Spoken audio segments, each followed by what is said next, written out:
매일 성경과 함께하는 오늘의 큐티 시간입니다.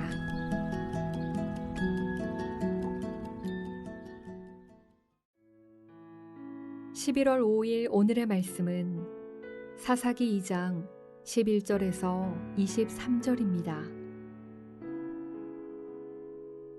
이스라엘 자손이 여호와의 목전에 악을 행하여 바알들을 섬기며 애굽 땅에서 그들을 인도하여 내신 그들의 조상들의 하나님 여호와를 버리고 다른 신들 곧 그들의 주위에 있는 백성의 신들을 따라 그들에게 절하여 여호와를 진노하시게 하였으되 곧 그들이 여호와를 버리고 바알과 아스다롯을 섬겼으므로 여호와께서 이스라엘에게 진노하사 노략하는 자의 손에 넘겨주사 그들이 노략을 당하게 하시며 또 주위에 있는 모든 대적의 손에 팔아 넘기심에 그들이 다시는 대적을 당하지 못하였으며 그들이 어디로 가든지 여호와의 손이 그들에게 재앙을 내리시니 곧 여호와께서 말씀하신 것과 같고 여호와께서 그들에게 맹세하신 것과 같아서 그들의 괴로움이 심하였더라. 여호와께서 사사들을 세우사 노략자의 손에서 그들을 구원하게 하셨으나 그들이 그 사사들에게도 순종하지 아니하고 오히려 다른 신들을 따라가 음행하며 그들에게 절하고 여호와의 명령을 순종하던 그들의 조상들이 행하던 길에서 속히 치우쳐 떠나서 그와 같이 행하지 아니하였더라. 여호와께서 그들을 위하여 사사들을 세우실 때에는 그 사사와 함께 하셨고 그 사사가 사는 날 동안에는 여호와께서 그들을 대적의 손에서 구원하셨으니 이는 그들이 대적에게 압박과 괴롭게 함을 받아 슬피 부르짖음으로 여호와께서 뜻을 돌이키셨음이거늘 그 사사가 죽은 후에는 그들이 돌이켜 그들의 조상들보다 더욱 타락하여 다른 신들을 따라 섬기며 그들에게 절하고 그들의 행위와 패역한 길을 그치지 아니하였으므로 여호와께서 이스라엘에게 진노하여 이르시되 이 백성이 내가 그들의 조상들에게 명령한 언약을 어기고 나의 목소리를 순종하지 아니하였은즉 나도 여호수아가 죽을 때에 남겨둔 이방 민족들을 다시는 그들 앞에서 하나도 쫓아내지 아니하리니 이는 이스라엘이 그들의 조상들이 지킨 것 같이 나 여호와의 도를 지켜 행하나 아니하나 그들을 시험하려 함이라 하시니라. 여호와께서 그 이방 민족들을 머물러 두사 그들을 속히 쫓아내지 아니하셨으며 여호수아의 손에 넘겨주지 아니하셨더라. 사사기 2장 11절에서 23절 말씀을 함께 묵상하겠습니다. 오늘 본문은 사사기에 기록된 이스라엘 백성의 전형적인 패턴이 드러납니다. 이 패턴은 4가지인데요. 첫 번째는 이스라엘 백성이 여호와의 목전에서 악을 행합니다. 타락이죠. 두 번째는 하나님께서 이스라엘 백성을 이방 족속을 일으켜 세우셔서 치십니다. 심판입니다. 세 번째는 이스라엘 백성이 하나님께 울며 나오며 회개합니다. 돌이킴이 있지요. 네 번째는 하나님께서 사사를 세우셔서 이스라엘 자손을 구원시키며 회복시킵니다. 타락, 심판, 회개, 구원이 반복적으로 드러나는데요. 이것이 사사기의 전형적인 패턴입니다. 이런 패턴으로 오늘 본문을 살펴보도록 하겠습니다. 11절에서 13절은 이스라엘 자손의 타락입니다. 이스라엘 자손이 여호와의 목전에서 악을 행하지요. 목전이란 말은 눈 앞에서란 뜻이지요. 이는 여호와 하나님께서 지금 이스라엘 백성을 두 눈 뜨고 보고 계신다라는 것입니다. 그들의 악행과 죄악을 하나도 빠짐없이 보고 계십니다. 그들의 죄악은 먼저 바알 신과 아스다롯 신을 섬긴 것입니다. 그런데 12절에 보면 사사기 기자는 이 바알과 아스다롯 신을 섬기는 것과 애굽 땅에서 인도하여 내신 그 조상들의 하나님 여호와를 버렸다라는 것을 같이 보고 있습니다.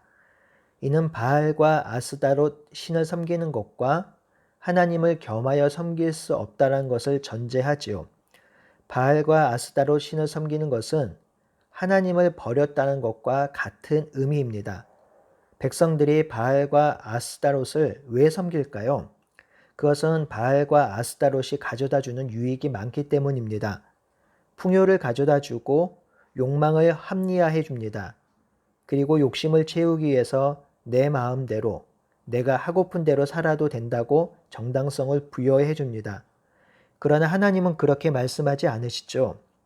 하나님은 하나님의 백성으로 거룩하게 제사장 나라로 살라고 하셨습니다. 그러니 하나님과 바알은 함께 섬길 수가 없습니다. 그래서 예수님은 하나님과 재물을 겸하여 섬길 수 없다고 말씀하신 것이죠. 바알과 아스타롯을 섬기려면 하나님을 버려야 합니다. 하나님은 이스라엘 자손을 그대로 두지 않습니다. 두 번째로 보면 심판하시죠.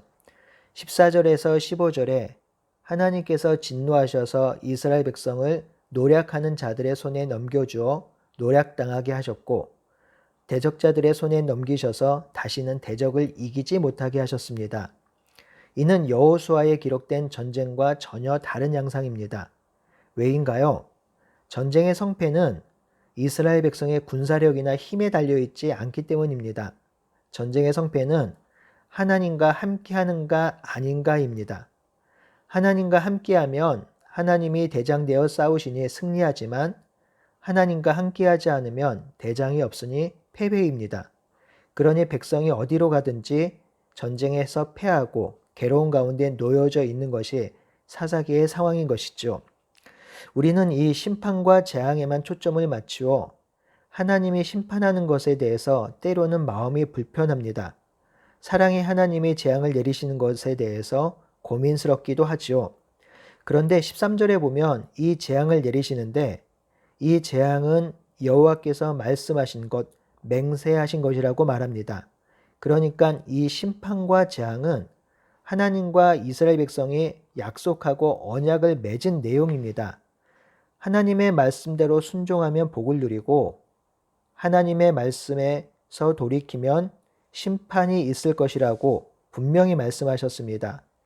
하나님은 그 약속을 신실하게 지키고 있습니다. 구약시대의 심판과 재앙은 하나님의 마음대로 하나님이 화가 나서 일어나는 것이 아닙니다. 이 심판과 재앙도 하나님의 약속과 언약 안에 있음을 분명히 생각해야 합니다. 이제 세 번째 패턴이 드러납니다. 울부짖음입니다. 하나님의 심판과 재앙으로 이스라엘 백성 가운데 괴로움이 심해졌습니다. 그래서 18절에 보니까 슬퍼 부르짖었다고 기록하지요. 이 슬퍼 부르짖는 것이 돌이킴과 회개를 꼭 포함하는 것은 아닐 것입니다. 하지만 괴로움으로 하나님께 울부짖으며 하나님께 자신의 어려움과 아픔을 토로하는 것으로 볼 수 있지요. 그랬더니 18절 마지막 단락에 하나님께서 뜻을 돌이켰다고 하지요. 뜻을 돌이켰다는 것은 사사를 세우셔서 대적의 손에서 구원하시겠다라는 것입니다. 저는 이 단락에서 정말 지극한 하나님의 사랑을 봅니다. 이스라엘 백성이 이방 족속의 괴롭힘 때문에 슬퍼 울부짖습니다.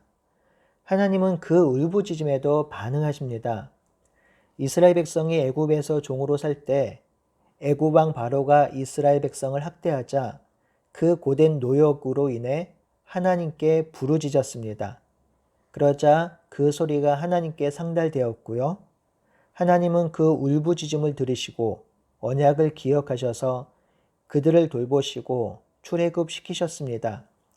비록 이스라엘 자손이 완전한 회개와 돌이킴은 아니어도 그들의 부르짖음에 하나님은 반응하시고 그들을 회복시키고 있는 것이죠. 성도 여러분, 하나님은 이 세상을 하나님 나라로 회복하라는 명령을 우리에게 주셨습니다.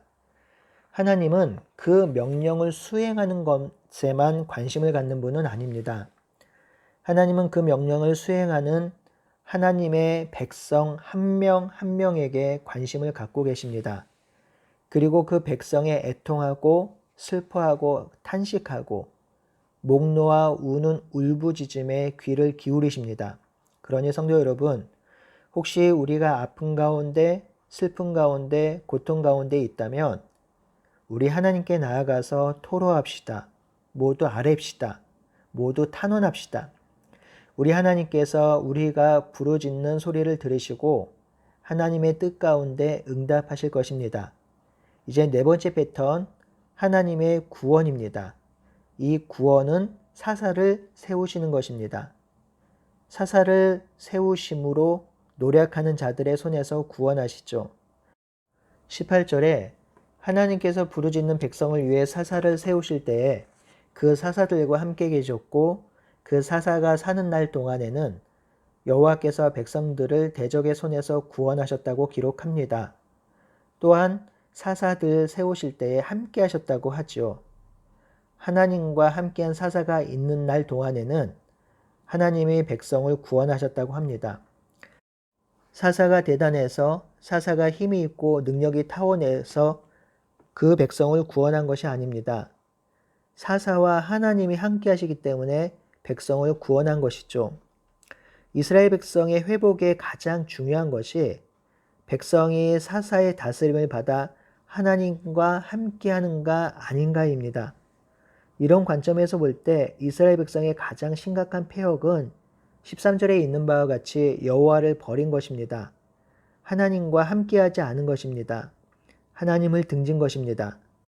하나님을 외면한 것입니다. 하나님과 함께하면 하나님이 주신 평화가 임합니다. 그 평화가 백성을 살게 하지요. 반대로 하나님을 떠나면 평화가 떠납니다. 그 평화가 깨지면 괴로움이 임하지요. 20절에서 23절에 하나님은 흥미로운 말씀을 하십니다. 여호수아가 죽을 때에 이방 족속을 다 쫓아내지 못했지요. 이는 백성들이 하나님의 언약을 어긴 것입니다. 그런데 하나님은 더 이상 이방 민족을 쫓아내지 않겠다고 하십니다. 그렇게 하시는 이유는 23절에 그 땅에 남아있는 이방 족속을 통해서 이스라엘 백성이 하나님의 말씀을 듣는지 아닌지를 시험하는 도구로 삼기 위함이지요. 이렇게 하시는 또 하나의 이유가 있는데 3장 1절에 있습니다. 가나안의 모든 전쟁을 알지 못하는 이스라엘을 시험하기 위함이라고 합니다. 이 시험의 목적은 정말 많은 의미를 담고 있어서 다 설명하기는 어려운데요. 가장 중요한 것은 여호수아와 백성들의 불순종으로 생긴 결과물이라도 하나님은 그것을 백성을 시험하는데, 즉 하나님 나라 백성으로 성숙시키고 성장시키는 도구로 쓰시겠다고 하는 것입니다. 이제 이스라엘 백성은 어쩔 수 없이 가나안 땅에서 거주하는 이방 백성들과 함께 살게 되었습니다. 돌이킬 수 없습니다. 이는 백성들이 언약을 신뢰하지 못하고 내쫓지 못했기 때문이지요. 하나님은 그런 상황조차 아시고 그런 상황 속에서 이스라엘 백성을 지키시고 인도하실 계획을 세우시고 그들과 함께 동행하기를 바라고 계십니다. 성도 여러분, 하나님은 우리가 어떤 환경에 있든지 죄 가운데 있든지 하나님을 떠나 있든지 우리를 떠난 적이 없으십니다. 다만 우리가 떠날 뿐이지요. 그러니 어떤 상황에 있든지 하나님 앞에 나아가길 바랍니다. 하나님께 부르짖기를 바랍니다. 그리고 하나님과 동행하시길 바랍니다. 그것이 하나님의 백성의 특권이자 의무입니다. 오늘도 임마누엘 되신 하나님 때문에 복된 하루가 되기를 간절히 바라고 소원합니다. 아멘.